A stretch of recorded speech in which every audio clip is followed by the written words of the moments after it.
రాష్ట్రంలో మధ్యాహ్న భోజన పథకంలో సెంట్రలైజేషన్ కిచెన్ అమలును రాష్ట్ర ప్రభుత్వం నిలిపివేయాలని డిమాండ్ చేస్తూ నిజామాబాద్ జిల్లా కేంద్రంలోని ధర్మ చౌక్లో ఏఐటీయూసీ ఆధ్వర్యంలో మధ్యాహ్న భోజన కార్మికులు ధర్నా నిర్వహించారు. తెలంగాణ ప్రభుత్వానికి మంచి పేరు రావాలన్న సదుద్దేశంతో మధ్యాహ్న భోజన కార్మికులు కష్ట నష్టాలను ఓర్చుకొని మెనూ ప్రకారం మధ్యాహ్న భోజనం అందిస్తున్నప్పటికీ ప్రభుత్వం పట్టించుకోవడం లేదని ఆవేదన వ్యక్తం చేశారు. రాష్ట్ర వ్యాప్తంగా ఉన్న 45 కోట్ల రూపాయల పెండింగ్ బకాయిలను వెంటనే విడుదల చేయాలని ఏఐటీయూసీ జిల్లా కార్యదర్శి ఓమయ్య డిమాండ్ చేశారు.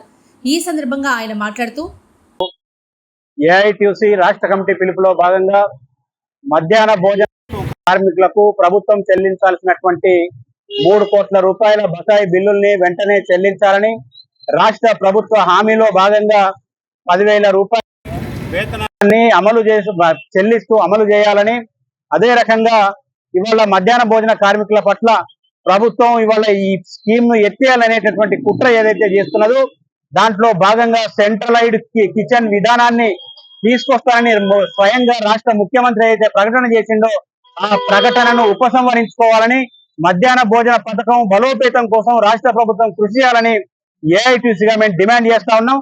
కాబట్టి ఆ బకాయి బిల్లు చెల్లించాలా, రాష్ట్ర వ్యాప్తంగా సమ్మెకైనా ఉన్నామని చెప్పేసి ఏఐటీయూసీగా ఈ రాష్ట్ర ప్రభుత్వానికి మేము హెచ్చరిక చేస్తాం.